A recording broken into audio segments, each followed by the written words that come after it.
Welcome back to silent learning. Jessy ആണ്, ജിതിൻ സാറാണ് സംസാരിക്കുന്നത്. മക്കളെ, നമുക്കറിയാം ക്രിസ്മസ് എക്സാമിന് കുറഞ്ഞ സമയങ്ങൾ കൂടി മാത്രമേ നമുക്ക് മുൻപിലുള്ളൂ.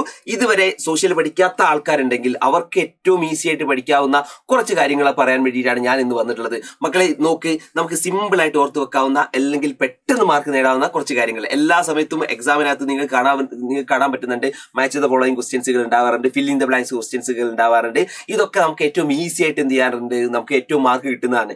അത്തരത്തിലേക്ക് വരാൻ സാധ്യതയുള്ള കുറച്ച് ചോദ്യങ്ങളാണ് ഇന്ന് നമ്മൾ ഡിസ്കസ് ചെയ്യാൻ പോകുന്നത്. മക്കളെ, അതിൽ ഏറ്റവും പ്രധാനമായിട്ട് സംഘകാല കൃതികൾ അല്ലെ, സംഘകാല കൃതികളെ കുറിച്ച് നിങ്ങൾക്ക് ഏറ്റവും പ്രധാനമായിട്ട് ഒരു ടേബിൾ നിങ്ങൾ ടെക്സ്റ്റ് ബുക്കിനകത്ത് കൊടുക്കുന്നുണ്ട്.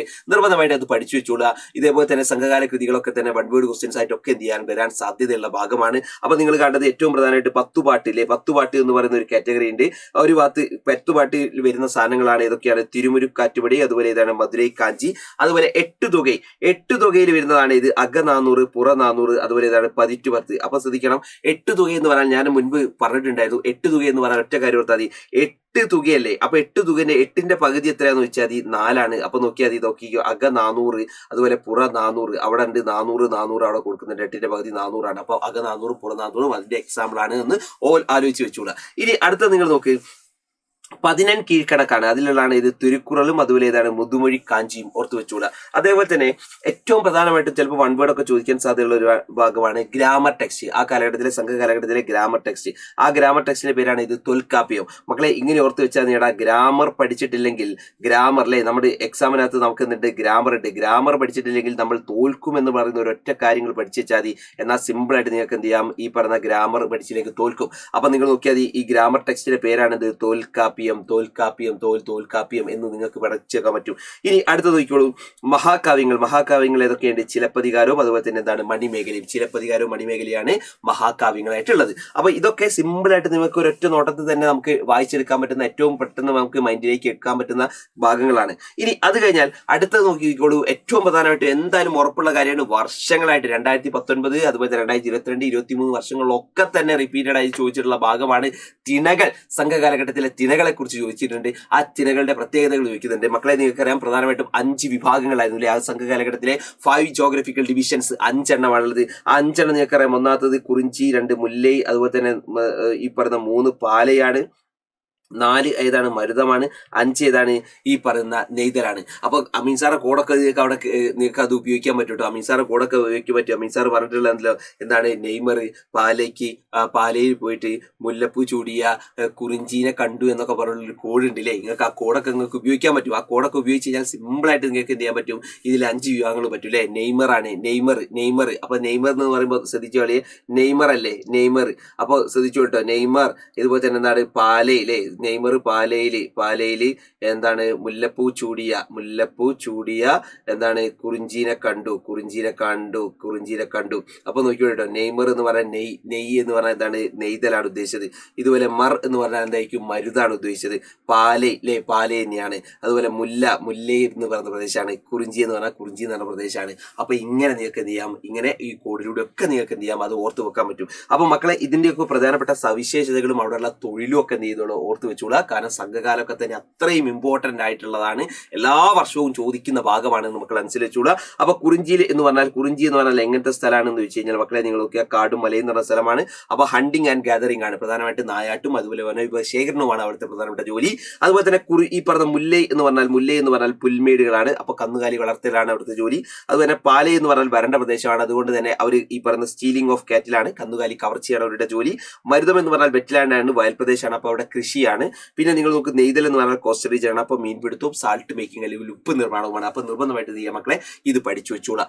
ഇനി അടുത്തത് നമ്മൾ പറയാൻ പോകുന്നത്, അടുത്ത പ്രധാനമായിട്ടും എക്സാമിന് എന്തായാലും വരാൻ സാധ്യതയുള്ള ഭാഗമാണ് ഈ പറഞ്ഞ എക്കണോമിക് തോട്ട് എന്ന് പറയുന്ന നമ്മുടെ ചാപ്റ്റർ ഉണ്ടല്ലോ, സമ്പദ്ശാസ്ത്ര ചിന്തകൾ എന്ന് പറയുന്ന ചാപ്റ്റർ ഉണ്ട്. ആ ചാപ്റ്ററിനകത്ത് നിർബന്ധമായിട്ടും ഈ പറഞ്ഞ എക്കണോമിസ്റ്റുകളെ കുറിച്ചും അവരുടെ പ്രധാനപ്പെട്ട ആശയങ്ങളെ കുറിച്ചും ചോദിക്കും.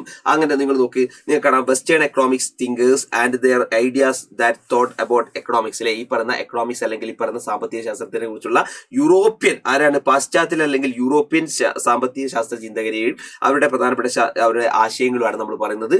മക്കളെ, സിമ്പിൾ സാധനങ്ങളാണ്. ഇന്നലെയൊക്കെ നിങ്ങൾക്ക് നിരവധി കോഡുകൾ വെച്ച് ഞാൻ എന്ത് ചെയ്തിട്ടുണ്ട് ഇന്നലത്തെ നടന്നിട്ടുള്ള ലൈവിൽ പറഞ്ഞിട്ടുണ്ട്.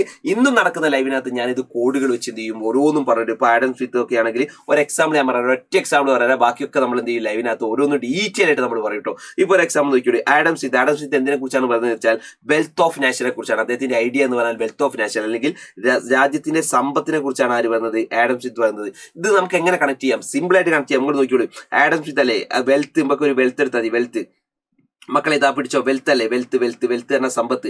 മക്കളെ വെൽത്ത് എന്ന സമ്പത്താണ്. നിങ്ങൾ ആലോചിച്ചാൽ നമുക്ക് എങ്ങനെയൊക്കെയാണ് സമ്പത്ത് നമ്മുടെ കയ്യിലേക്കുള്ളത്. ചില ആൾക്കാരുടെ കയ്യിൽ ക്യാഷ് ആയിട്ട് അയക്കും, ചില ആൾക്കാരുടെ കയ്യിലേക്ക് എന്തായിരിക്കും ഗോൾഡ് അയക്കും അല്ലേ. ഗോൾഡ് ഉണ്ടെങ്കിൽ നമുക്ക് പറയുന്നത് സമ്പത്ത് ഉണ്ട് അറിയും. മക്കളെ നിങ്ങൾക്ക് ഈ ഒരു ഗോൾഡ് അല്ലേ, എടാ ഗോൾഡ് ഉണ്ടാക്കുന്ന ആൾക്കാർ നമ്മൾ എന്താ പറയാ, യെസ് ഗോൾഡ് ഉണ്ടാക്കുന്ന ആൾക്കാർ നമ്മൾ എന്താ പറയാ, ഗോൾഡ് സ്മിത്ത് എന്നല്ലേ പറയാ. നോക്കിയോളൂ, ഗോൾഡ് ഉണ്ടാക്കുന്നല്ലേ ഗോൾഡ് സ്മിത്ത്. ഇവിടെ ഉണ്ട്, എവിടെ ആഡം സ്മിത്ത് ആണ്, ഗോൾഡ് സ്മിത്ത് ആണ്. അപ്പൊ നോക്ക്, ഈ പറയുന്ന ഈ വെൽത്ത് എന്ന് പറയുന്ന ഒരൊറ്റ പോയിന്റ് ഇതേപോലെ തന്നെ നിങ്ങൾക്ക് എന്ത് കണക്ട് ചെയ്യാം, ഈ വെൽത്തിനെ കുറിച്ച് പറഞ്ഞത് ആരാണ്, ആഡം സ്മിത്ത് എന്നുള്ളത് കണക്ട് ചെയ്യാൻ പറ്റും. അങ്ങനെ ഓരോന്നും നമ്മുടെ അടുത്ത് കോഡുകളുണ്ട്, ട്രിക്കുകളുണ്ട്. അപ്പൊ നിങ്ങൾ നോക്കിയോട്ടോ, അതൊക്കെ നമ്മളെന്ന് പറയും. കാൾമാക്സ് ആണ് ഇമ്പോർട്ടൻസ് ഓഫ് ലേബേഴ്സിനെ കുറിച്ചാണ് കാൾമാക്സ് പറഞ്ഞത്. അദ്ദേഹം പറഞ്ഞത് തൊഴിലാളികളെ കുറിച്ചാണ്. ആൽഫ്രഡ് മാർഷൽ പറഞ്ഞത് വെൽഫെയർ ഓറിയന്റഡ് എക്കണോമിക്സ് ആക്ടിവിറ്റീസ് ആണ്. അതുപോലെ ലേണൽ റോബിൻസൺ പറഞ്ഞത് unlimited wants and limited resources ആണ്. ഇതേപോലെ തന്നെ പോൾ എ സാമുവൽസൺ പറഞ്ഞത് എഫിഷ്യന്റ് എക്കണോമിക് പ്ലാനിങ്ങിനെ കുറിച്ചാണ്. അപ്പോൾ മക്കളെ ഇതൊക്കെ നമുക്ക് എന്ത് ചെയ്യണം, ഇന്ന് പഠിക്കേണ്ടതുണ്ട്. അപ്പോൾ നിങ്ങൾ നോക്കിക്കോളിട്ടോ, എല്ലാവരും ശ്രദ്ധിക്കൂലേ. ആഡം സ്മിത്ത് പറഞ്ഞത് എന്തിനെ കുറിച്ചാണ്, സമ്പത്തിനെ കുറിച്ചാണ്. കാൾമാക്സ് എന്തിനെ കുറിച്ചാണ് പറഞ്ഞത് ചോദിച്ചാൽ തൊഴിലാളികളെ കുറിച്ചാണ് കാൾമാക്സ് പറഞ്ഞത്. അതേപോലെ തന്നെ നിങ്ങൾ ആൽഫ്രഡ് മാർഷൽ പറഞ്ഞത് സാമ്പത്തിക പ്രവർത്തനങ്ങൾ മനുഷ്യക്ഷേമത്തിൽ എന്നാണ്. ലേണൽ റോബിൻസ് പറഞ്ഞത് എന്താണ്, അതിലില്ലാത്ത ആവശ്യങ്ങളെ കുറിച്ചാണ് അദ്ദേഹം പറഞ്ഞത്. സാമുവൽസൺ പറഞ്ഞത് എന്താണ്, മികച്ച സാമ്പത്തിക ആസൂത്രണവും ശരിയായ വിനിയോഗവും വേണമെന്നാണ് പറഞ്ഞത്. അപ്പൊ നിർബന്ധമായിട്ട് മക്കളെ ഇത് പഠിച്ചു വെച്ചോളാം. മാച്ച് ദ ഫോളോയിങ് ആയിട്ട് ഫില്ലിൻ ദ ബ്ലാങ്ക്സ് ആയിട്ടും ഒക്കെ വർഷങ്ങളായിട്ട് ഇതിങ്ങനെ ചോദിച്ചു വരുന്ന കേട്ടോ. ഓരോ ആൾക്കാരെ മാറ്റി മറിച്ച് എന്ത് ചെയ്യുന്നുണ്ട്, ഇങ്ങനെ അവർ ചോദിച്ചു വരുന്ന ചോദ്യങ്ങളാണ്. നിർബന്ധമായിട്ട് പഠിച്ചുകൊള്ളുക. ഇനി അടുത്തത് നമ്മൾ പറയുന്നത് ഇന്ത്യയിലെ ഏറ്റവും പ്രധാനപ്പെട്ട തിങ്കേഴ്സ് ആണ്. ഇന്ത്യയിലെ ഈ പറയുന്ന പ്രധാനപ്പെട്ട എക്കണോമിക്സുകളെ കുറിച്ചാണ് നമ്മൾ എന്ത് ചെയ്യുന്നത് പറയുന്നത്, ഇന്ത്യയിലെ പ്രധാനപ്പെട്ട ചിന്തകളെ കുറിച്ചാണ്. അതിൽ മക്കളെ നിങ്ങൾ നോക്കിയാൽ മതി, പ്രധാനമായിട്ട് നിങ്ങൾക്ക് കാണാൻ പറ്റുന്നത് ഒന്നാമത്തെ ആൾ എന്ന് പറഞ്ഞാൽ ചാണക്യനാണ്. ചാണക്യനെ കുറിച്ച് നമ്മൾ പറയുകയാണെങ്കിൽ ചാണക്യന്റെ ഏറ്റവും ഫേമസ് ആയിട്ടുള്ള ബുക്കാണ് ഇത്, അർത്ഥശാസ്ത്രം. പഠിച്ചു വെച്ചോളാം, ചാണക്യന്റെ ബുക്കാണ് ഇത്, അർത്ഥശാസ്ത്രം. ഇനി രണ്ടാമത്തത് ദാദാഭായ് നവറോജിയാണ്. ദാദാഭായ് നവറോജിയിൽ ഏറ്റവും പ്രധാനപ്പെട്ടതാണ് ഈ പറയുന്ന ചോർച്ച സിദ്ധാന്തം അല്ലെങ്കിൽ ഡ്രെയിൻ തിയറി അല്ലെങ്കിൽ ചോർച്ച സിദ്ധാന്തം. പഠിച്ചു വെച്ചോണം. അതുപോലെ തന്നെ മൂന്നാമത്തതാണ് ഇത് ഗാന്ധിജിയുടെ പ്രധാനപ്പെട്ട ഒരു ആശയമാണ് ഇത്, ട്രസ്റ്റിഷിപ്പ് എന്ന് പറയുന്നത്. ട്രസ്റ്റിഷിപ്പ് ഗാന്ധിയുടെ പ്രധാനപ്പെട്ട ഒരു ആശയമാണ്. പിന്നെ നാലാമത്തതാണ് അമർത്യാസെന്റെ ആണ് വെൽഫെയർ എക്കണോമിക്സ്, അതുപോലെ എക്കണോമിക് ഇനീക്വാലിറ്റി ആൻഡ് ഡെവലപ്മെന്റ് ആണ് അല്ലെ. ഈ പറയുന്ന ഇത്തരത്തിലേക്കുള്ള പ്രധാനപ്പെട്ട ക്ഷേമ സാമ്പത്തിക ശാസ്ത്രം, അതുപോലെ തന്നെ സാമൂഹിക അസമത്വം, അതുപോലെ തന്നെ വികസനം, ഈ കാര്യങ്ങളെ കുറിച്ചാണ് അമർത്യാസൻ എന്ത് ചെയ്യുന്നത് പറഞ്ഞിട്ടുള്ളത്. അപ്പൊ മക്കളെ ഇതും ഓർത്ത് വെച്ചോളൂ. കാരണം ഈ ഒരു പാശ്ചാത്യ ചിന്തകന്മാരെ കുറിച്ചും അതുപോലെ ഇന്ത്യൻ ചിന്തകന്മാരെ കുറിച്ചും ഒക്കെ ചോദ്യങ്ങൾ വരാനുള്ള സാധ്യത കൂടുതലാണ്. കാരണം മുൻപുള്ള പ്രീവിയസ് ഇയർ ക്വസ്റ്റ്യൻ പേപ്പറിലൊക്കെ നിങ്ങൾക്ക് ഇത് കാണാൻ വേണ്ടി പറ്റുന്നതാണ്.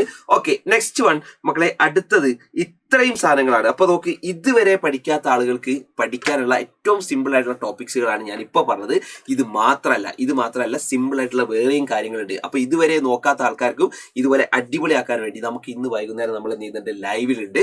ആ ലൈവിനകത്ത് കൃത്യം തന്നെ എന്ത് ചെയ്യുക മക്കൾ, എല്ലാ കാര്യം പങ്കെടുക്കുക, കൃത്യസമയത്ത് തന്നെ പങ്കെടുക്കുക. അത് കഴിഞ്ഞ് പിറ്റേ ദിവസം നമ്മൾ നാളെ നടക്കുന്ന മോർണിംഗ് ബൂസ്റ്ററിൽ കൂടി എന്ത് ചെയ്യണം, കൃത്യമായി വരിക.